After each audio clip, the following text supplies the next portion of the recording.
Kebijakan efisiensi anggaran sebagaimana instruksi Presiden Prabowo Subianto hingga berdampak pada anggaran perjalanan dinas membuat pelaku bisnis perhotelan menjerit. Pasalnya, hampir 60% pendapatan industri perhotelan berasal dari aktivitas perjalanan dinas pemerintah.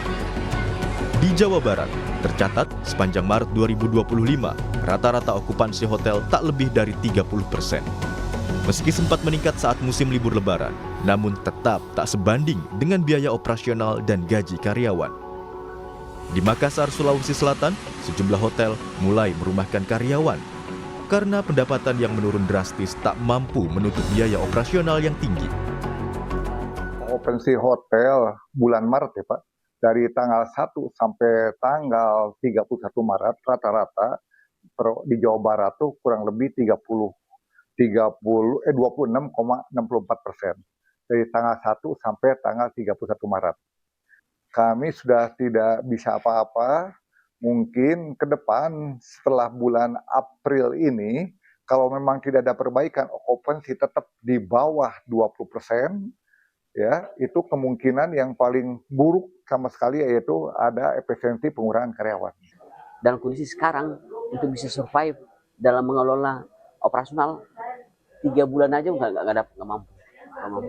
Ya, ini kemarin ini hotel-hotel masih sedikit bisa ada kelegaan karena dia masih ada saving kemarin kan di bulan Desember kemarin. Nah, ini udah habis apalagi ini di bulan April tidak ada lagi kegiatan bukber. Hanya berharap kondisi yang ada dan kondisi yang ada tidak ada kegiatan pemerintah akan repot. Jadi Sekjen PHRI, Maulana Yusran bilang, menurunnya agenda perjalanan dinas pemerintah sangat berpengaruh. PHRI juga tak sepakat jika pemerintah meminta pelaku industri perhotelan mencari target market lain untuk cegah gelombang PHK. Sampai saat ini baik pusat maupun daerah itu belum terlihat di berbagai daerah. Nah, ini juga menjadi satu yang menjadi tantangan tersendiri bagi bisnis hotel ya, apalagi khususnya kalau kita bicara setelah Lebaran. Kita baru mengalami peningkatan okupansi semasa Lebaran di tengah pada fase bulan Ramadan atau bulan Maret itu memang benar-benar dalam kondisi yang sangat rendah, yaitu di rata-rata okupansi 20%. Pemerintah ingin berharap kita mencari pasar baru di dalam situ. Ini nggak satu hal yang mudah. Merubah satu ekosistem yang sudah terbentuk itu ke arah yang berbeda, itu juga butuh suatu proses. Kalau kita melakukannya secara sporadis, tentu dampaknya juga akan dirasakan banyak selain dari pelaku usaha juga terhadap masyarakat yang di mana. Presiden Prabowo Subianto resmi mengeluarkan instruksi efisiensi anggaran pada Januari lalu. Perjalanan dinas dan kegiatan pertemuan termasuk dalam komponen dana yang diminta oleh Presiden untuk dipangkas. Tim Liputan, Kompas TV.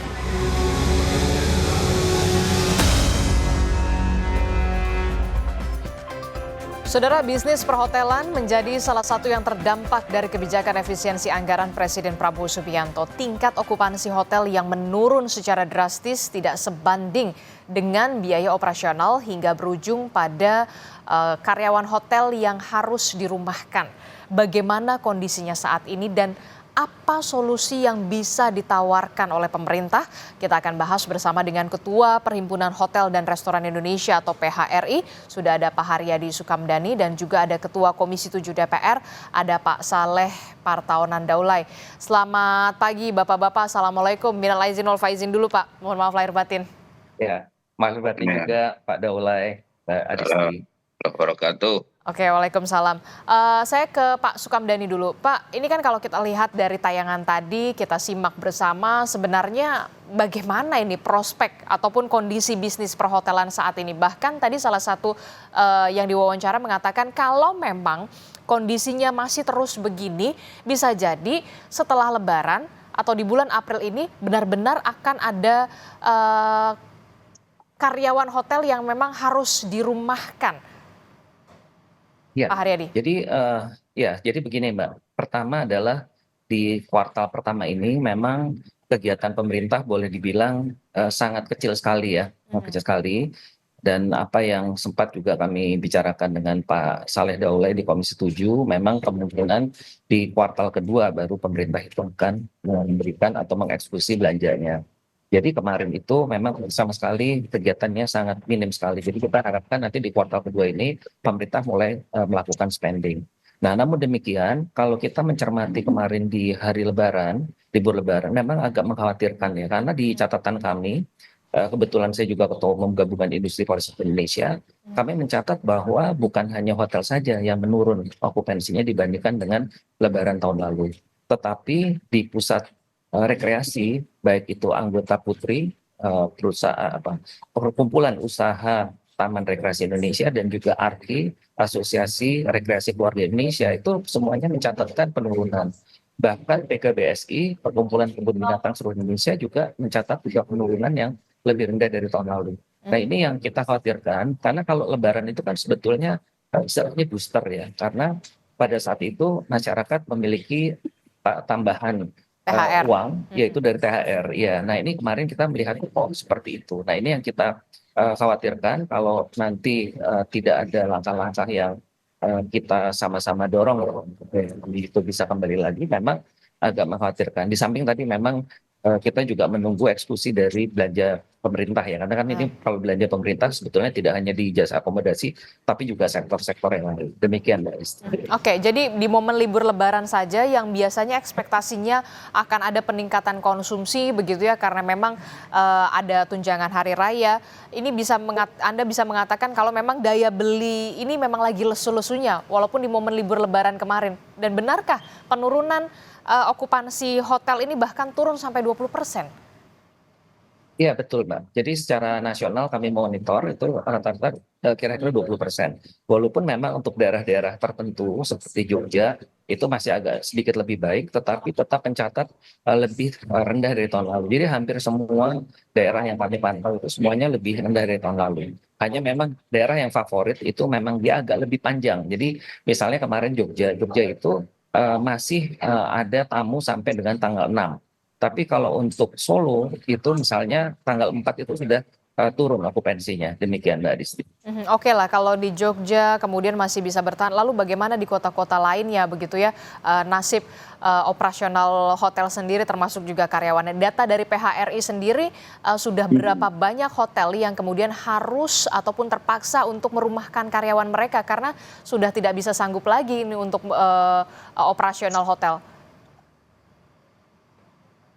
Memang yang sudah menyatakan menutup itu 2 hotel di Bogor, Mbak Adisti, jadi secara resmi. Tetapi kalau yang merumahkan itu ya sepanjang kuartal pertama, yang jelas daily worker itu sudah banyak yang dirumahkan karena mengikuti okupansi, Mbak. Jadi secara natural gitu ya mengikuti okupansi yang ada. Jadi sebenarnya kalau kita bicara merumahkan di kuartal pertama itu sudah banyak yang dan hanya yang mendiklat dia itu tutup operasi itu baru 2 hotel di Bogor. Demikian, Mbak.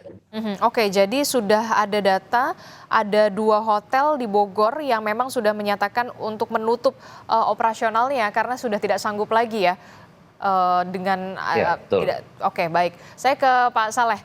Pak Saleh, ini gimana nih kalau kita lihat banyak karyawan hotel yang kemudian di PHK, dirumahkan, buntut dari kebijakan efisiensi. Kalau Pak Haryadi mengatakan kita masih berharap di kuartal kedua soal efisiensi anggaran ini bisa kemudian dirubah lah ya, karena mau tidak mau, suka tidak suka, kemudian rapat-rapat di hotel ini kan kuartal 1 kemarin ini sudah tidak ada begitu. Ya, ini sebetulnya adalah suatu kebijakan yang saya kira sangat dilematis ya. Kenapa saya katakan dilematis? Karena memang pemerintah pada satu sisi itu ingin melakukan efisiensi dan memaksimalkan penggunaan anggaran kepada program-program kerakyatan yang lain, tetapi di sisi yang lain juga tentu para pengusaha hotel itu ingin bertahan dari anggaran yang selama ini memang dipergunakan oleh pemerintah untuk melakukan kegiatan di hotel-hotel. Gitu. Jadi kalau misalnya anggaran untuk kerakyatannya itu dikurangi dan tetap seperti yang dulu, maka anggaran kerakyatannya efisiensinya tidak tercapai. Tetapi kalau misalnya tadi kembali kepada program yang seperti dulu, ya maka tentu saja efisiensinya tidak akan terlaksana. Nah, ini kan program yang sudah ditetapkan oleh pemerintah. Nah, pemerintah di sini maksudnya adalah pemerintah pada skala yang katakanlah tertinggi, yaitu Bapak Presiden. Nah, karena itu saya berharap Pak Haryadi dengan teman-teman pengurus perhimpunan perhotelan ini itu bisa melakukan dialog langsung dengan Presiden. Karena kayak kemarin itu kan sebetulnya dialognya sangat terbuka. Presiden bisa mendengar semua masukan. Dan saya yakin jika Presiden mendapat masukan langsung, pasti ini bisa ditangani dengan baik. Sebab Presiden sendiri sekarang kan concernnya itu adalah bagaimana agar pendidikan, kesehatan, dan juga tenaga kerja itu bisa disiapkan, disediakan dengan baik gitu. Jadi karena itu ini tidak ada satupun halangan saya kira dari teman-teman untuk berbicara. Karena tadi kalau memang berharap akan ada perubahan status pada kebijakan ini, ya tentu yang bisa merubah itu adalah Presiden. Saya kira Menteri sekalipun untuk saat ini tidak bisa merubah itu karena kebijakannya sama semua kan. Ada penghematan di belanja pegawai, terutama yang sifatnya rapat-rapat di luar kantor, dan juga ATK dan perjalanan dinas begitu. Oke. Ya bisa dikatakan seperti buah si malakama ya, Pak Saleh Daulay begitu ya. Di lain sisi memang kita ingin efisiensi anggaran, penghematan, tapi di satu sisi kemudian kita lihat bagaimana nasib dari operasional hotel sendiri yang harus merumahkan karyawannya, bahkan sudah ada yang menutup hotel. Ada 2 hotel di Bogor, Jawa Barat yang memang harus tutup karena memang sudah tidak sanggup lagi begitu ya. Nah, Anda mengatakan jadi solusinya ya PHRI harus benar-benar bertemu audiensi dengan Pak Presiden untuk menyampaikan begitu. Apakah Anda dan juga teman-teman dari DPR bisa memfasilitasi atau bagaimana ini untuk mendapatkan solusi win-win solution-nya begitu ya? Saya kira kan kantor Presiden itu terbuka kok untuk semua pihak, semua kalangan. Jadi tidak ada hambatan apapun dan tidak mesti perlu melalui DPR karena memang kerja ini kan berbeda dengan kerja yang katakanlah diarahkan kepada kebijakannya DPR.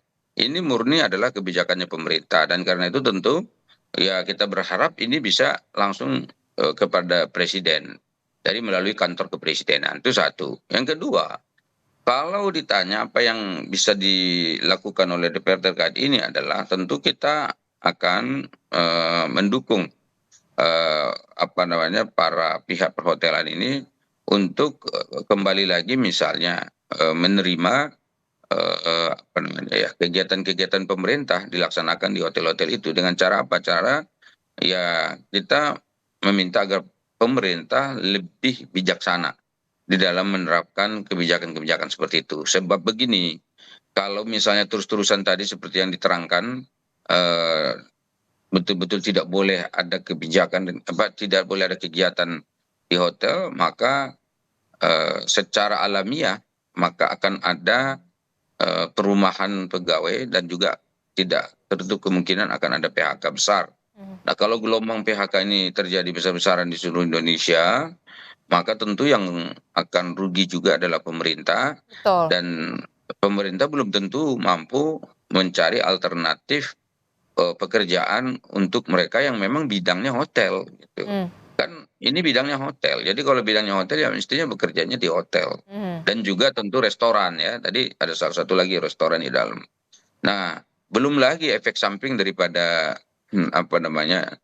industri hotel dan juga restoran ini, di mana bahan baku, bahan makanan yang dimasak di hotel itu tentu adalah diambil langsung dari para petani dan juga di pasar-pasar. Nah, kalau misalnya diambil langsung dari para petani dan di pasar-pasar, maka para petani kita juga sebetulnya sangat tergantung dengan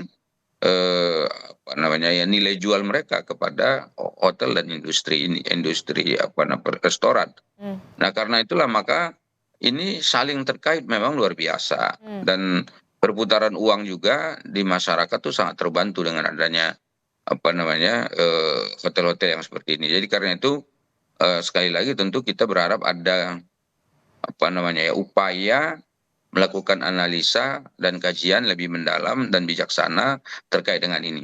Dan tentu saya tidak bisa juga menyalahkan pemerintah dalam hal ini yang hendak melakukan efisiensi itu, tetapi efisiensi yang seperti apa yang paling pas sehingga tidak ada yang bisa dirugikan. Sama dengan kayak kemarin itu kan, bahwa efisiensi ini tidak boleh sampai mengganggu para pekerja atau pegawai ASN yang bekerja di seluruh Indonesia. Kemarin tuh di Komisi 7 itu sempat ada aturan untuk merumahkan sebagian dari karyawan TPRI, bahkan RRI. Nah, itu kita tangani sehingga tidak boleh ada yang dirumahkan. Kenapa? Karena tujuan daripada efisiensi itu bukan katakanlah mengurangi karyawan dan juga mengorbankan karyawan dan ASN, tetapi tujuannya adalah melakukan efisiensi itu. Nah, ini juga sebetulnya seperti ini. Nah, makanya karena kemarin kita ingatkan, akhirnya tidak jadi ya dirumahkan dan juga di PHK. Kembali lagi mereka bekerja. Nah, ini pun sebetulnya Ya, itu kan dari kurang segi lebih seperti TVRI itu. yang memang plat merah lah bisa dikatakan seperti itu. Lalu bagaimana kemudian nasib para karyawan hotel yang kemudian kita tahu sektornya di hospitality gitu dengan adanya efisiensi anggarannya ini tentu bisa dikatakan badai PHK yang tinggal di depan mata lagi begitu. Nah, apakah mungkin kemudian kebijakan ini dimungkinkan untuk direvisi ketika memang nanti akan ada pertemuan yang memang difasilitasi begitu ya, pertemuan antara PHRI dan juga Presiden dan juga pemerintah pusat untuk membahas lagi soal kebijakan ini, jangan sampai kemudian nanti dampaknya adalah soal pemutusan hubungan kerja karyawan-karyawan hotel ini yang nasibnya di ujung tanduk. Saya kira sangat mungkin sekali ya. Karena apa? Karena keputusan atau kebijakan yang diambil pemerintah terkait ini itu sebetulnya adalah kebijakan yang saya kira tidak dalam sebuah aturan hukum yang besar, misalnya katakan ada di dalam undang-undang, ada di dalam perpres, bukan. Ini adalah aturan yang memang dari presiden sendiri yang menginginkan adanya efisiensi itu, dan efisiensi itu bisa dikatakan dikaji lagi sektornya. Sektor bidang apa lagi yang memang bisa dibuka untuk dikatakan dilonggarkan lah semacam itu. Nah, kalau itu dilakukan kan tentu tidak ada yang dilanggar, kecuali kalau misalnya itu dilakukan presiden melanggar aturan. Nah, ini kan aturannya pada tahap presiden, jadi presiden yang mengatur ini gitu. Jadi kalau presiden mengatur, nah presiden sendiri yang bisa melakukan pelonggaran lah semacam itu terhadap aturan itu sendiri.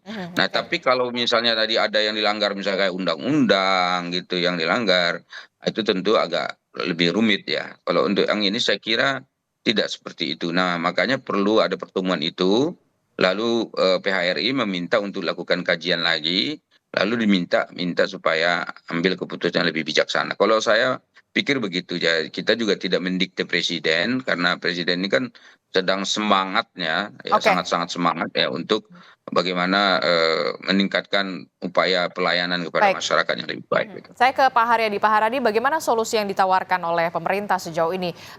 Kalau tadi Pak Saleh Daulay mengatakan ya kita sih berharap nanti akan ada sebuah pertemuan antara PHRI dan juga Presiden, termasuk juga mungkin pemerintah untuk kemudian bisa menemukan solusi, win-win solution. Jangan sampai kemudian ini berdampak kepada gelombang PHK yang lebih besar lagi setelah Lebaran ini. Jadi Mbak Desi, Pak Saleh, kami sudah melakukan koordinasi dengan Ibu Menteri Pariwisata. Dan kami juga sudah menyampaikan seluruh data-datanya. Memang kami meminta Bu Menteri, karena Bu Menteri adalah anggota kabinet, sehingga kita harapkan komunikasi dengan Presiden bisa lebih cepat. Jadi sudah kami sampaikan semua. Memang kalau untuk pertemuan dengan Presiden, kami juga sudah menulis surat kepada beliau untuk membicarakan hal ini, dan juga dengan Ibu Menteri Keuangan. Namun demikian memang mungkin perlu waktu ya untuk komunikasi langsung dengan Bapak Presiden, tapi paling tidak melalui menteri yang terkait langsung berhubungan dengan kami sudah kami sampaikan. Dan harapan kami ini juga sudah dibahas oleh kabinet, khususnya kementerian di bawahnya Menko Perekonomian, untuk melihat kembali mengenai eksekusi dari belanja pemerintah ini. Kan tadi saya sampaikan bahwa jasa akomodasi ini kan hanya salah satu aja Mbak Disti masih ada sektor-sektor lain yang juga menunggu bagaimana eksekusi daripada belanja pemerintah. Jadi ini masalahnya menurut saya kalau tidak cepat-cepat dieksekusi memang pasti akan mengganggu jalannya ekonomi kita ya. Karena bagaimanapun juga spending pemerintah ini kan jumlahnya besar, Mbak Disti. Demikian. Oke, apa yang ingin Anda sampaikan? Mungkin pemerintah pusat sedang menonton program ini, Pak Haryadi, untuk bisa kemudian nanti diaturlah waktunya. Pak Presiden punya waktu, PHRI juga bisa menyampaikan pendapatnya begitu ya soal nasib para karyawan hotel dan juga nasib operasional hotel ke depannya. Ya, jadi kami berharap bahwa paling tidak rencana untuk eksekusi belanja negara ini harus segera dilaksanakan di bulan April ini. Karena kalau nanti ini berkepanjangan, pasti akan ada pengaruhnya. Tidak semua hotel itu memiliki pasar yang bisa menggantikan dengan cepat. Jadi ini juga saya ingin menyampaikan karena beberapa waktu yang lalu ada dari pihak pemerintah lah gitu yang ngomongnya enak aja gitu ya, cari aja pasar yang lain. Kita bilang kita di selama ini kan hotel itu tumbuh karena permintaan, dan permintaan itu lahir dari permintaan pemerintah sendiri. Bahkan mungkin kalau kita ingat di beberapa event-event khusus seperti di acara PON misalnya kayak gitu, itu kita diminta loh untuk membangun hotel. Waktu itu seperti di Papua ya, kita pernah seperti itu dan sebagainya. Kita di waktu Sumatera Selatan itu kan terjadi pembangunan hotel yang juga cukup masif ya, untuk menyediakan kebutuhan daripada apa yang diminta oleh pemerintah. Jadi menurut saya jangan menyalahkan, itu tidak baik lah kalau kita terus nyalain ada pembicaraan ngomong seperti itu gitu ya. Karena investasi hotel itu bukan investasi kecil, Mbak Disti. Ini jangka panjang. Jadi kalau seperti itu kita khawatirkan nantinya respon dari investor itu jadinya negatif gitu. Orang jadi males. Ini juga sedikit saya mengungkit juga masalah yang di Puncak kemarin Jawa Barat. Itu orang sudah punya perizinannya sudah lengkap, ya kan, terus tiba-tiba dituding ini nggak benar segala macam. Kan orang kan pegang izin itu gitu. Jadi ini masalah kepastian hukum juga yang perlu kami sampaikan juga di sini. Jadi untuk kita jangan mudah aja menuding seperti mencari gampangnya gitu. Demikian Mbak Dis. Oke, terakhir Pak Saleh Daulay, apa yang bisa didorong dari DPR untuk bisa mencari solusi paling tidak dalam jangka pendek lah, Pak Saleh? Ya, kalau kami itu sebetulnya ya itu tadi memang akan bicara dengan pemerintah dan DPR bisa melakukan upaya misalnya dalam bentuk kita akan rapat dengan menterinya seperti yang disampaikan Pak Haryadi tadi, nanti kita akan dorong itu. Lalu kita akan melakukan pengawasan bagaimana agar Ibu Menteri bisa menyegerakan ya untuk berbicara dengan Bapak Presiden. Karena gini, saya kira bukan tidak diterima ini. Mungkin Presiden juga lagi cari jalan ini gitu loh. Jadi kan permasalahan ini kan seperti saya katakan tadi dilematis. Jadi karena dia dilematis, maka tidak mudah untuk mencari jalan, mencarikan solusi ini.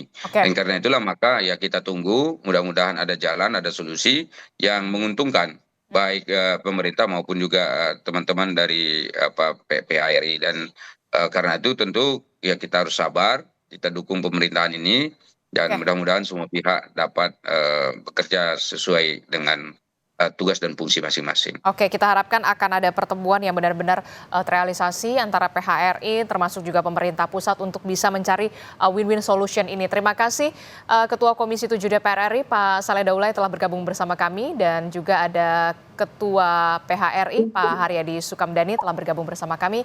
Selamat pagi Bapak-bapak, sehat selalu. Assalamualaikum.